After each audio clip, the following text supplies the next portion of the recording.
Everyone and welcome back to my YouTube channel. और आज हम पढ़ रहे हैं आर्टिकल 226 ऑफ इंडियन कॉन्स्टिट्यूशन। ये वाला आर्टिकल मैंने बीच में छोड़ दिया था, मैंने सोचा था अच्छे से आपको बाद में एक्सप्लेन करूंगी। सो आज हम ये वाला आर्टिकल पढ़ेंगे और हम इसको आर्टिकल 32 से भी कंपेयर करते हुए पढ़ेंगे, ठीक है।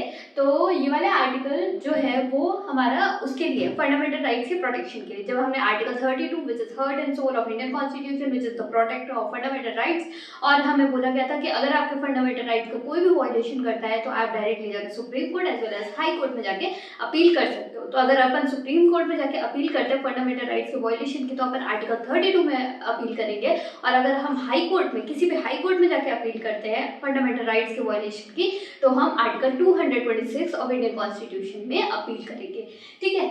अब देखो, broader then article 32, article 226 is broader then article 32। अब इस स्टेटमेंट को जस्टिफाई करते हैं कैसे। जो हमारा आर्टिकल 32 है वो सिर्फ वायलेशन ऑफ फंडामेंटल राइट्स के ही डील करते हैं, वही केसेस डील करते हैं। पर जो आर्टिकल 226 ऑफ इंडियन कॉन्स्टिट्यूशन है वो हाई कोर्ट में फंडामेंटल राइट्स का वायलेशन एज वेल एज किसी और लीगल राइट का इन्फ्रिंजमेंट भी डील करता है।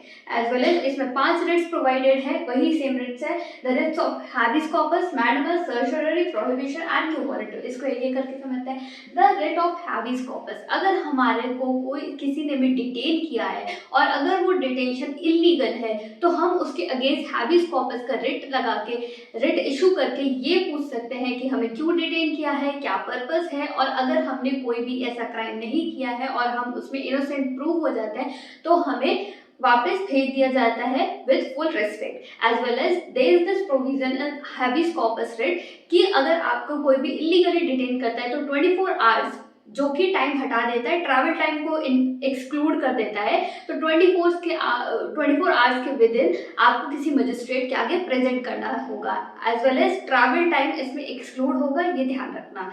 इसके बाद बात आती है मैंडेमस। मैंडेमस का रिट तब इशू होता है जब हम कमांड करते हैं कोई भी ऐसा पब्लिक ऑफिसर जो अपनी ड्यूटी नहीं कर रहा है, तो हम we public command the public authority और the public officer to do his duty, ठीक है। तो हम ये वाला रिट लगा के अपना काम करवा सकते हैं किसी भी पब्लिक ऑफिसर पे। ये प्राइवेट चीज़ों पे अप्लाई नहीं होता, सिर्फ पब्लिक जो गवर्नमेंट रिलेटेड है, चाहे वो स्टेट गवर्नमेंट है, सेंट्रल गवर्नमेंट है, उन सारी चीज़ों पे वर्क करेगा।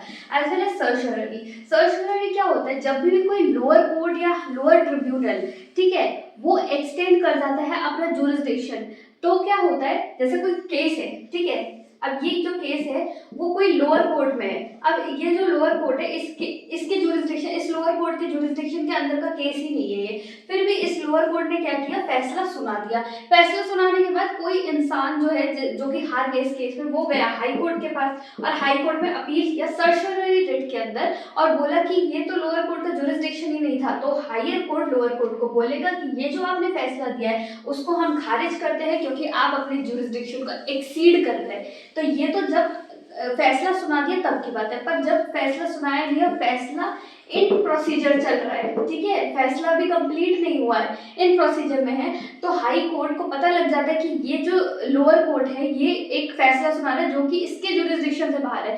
तो हाई कोर्ट क्या करेगा, इस पे रिट लगा देगा प्रोहिबिशन की रिट लगा के इस केस को, ये जो केस है जिस पे वो फैसला सुनाने वाला है उसको ही प्रोहिबिट कर देता है। तो प्रोहिबिशन से ही याद रखेंगे कि आप प्रोहिबिट हो गया, ठीक है। सर्चरी और प्रोहिबिशन में सिर्फ एक डिफरेंस है कि इसमें तो फैसला सुना दिया जाता है और इसमें फैसला इन प्रोसेस होता है, सुनाने से पहले ही उस पर प्रोहिबिशन लगा दिया जाता है जिसकी वजह से वो जो लोअर कोर्ट है अपना जुरिस्डिक्शन को एक्सीड ना करे।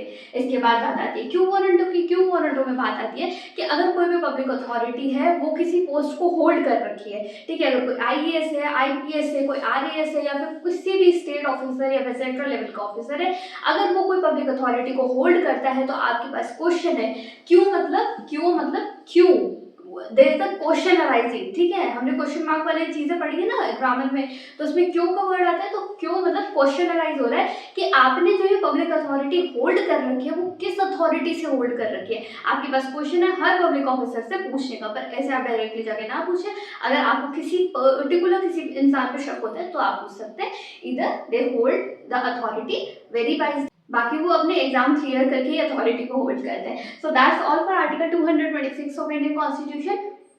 प्लस में एक आर्टिकल और रह गया, आर्टिकल 232 ऑफ इंडियन कॉन्स्टिट्यूशन। अब ये जो आर्टिकल है वो कैंसिल आउट हो गया है, तो अब हम स्टार्ट करेंगे आर्टिकल 233 ऑफ इंडियन कॉन्स्टिट्यूशन, जिसमें हम डिस्ट्रिक्ट कोड के बारे में पढ़ेंगे। So that's all for this video, that's all for this article. मैं आपको मिलती हूँ अगले वीडियो में और ऐसी नॉलेजेबल कंटेंट के साथ। तो आप लोग सब्सक्राइब कर सकते हैं। थैंक्स फॉर वॉचिंग और अपना ध्यान रखो, खुश रहो एंड टाटा।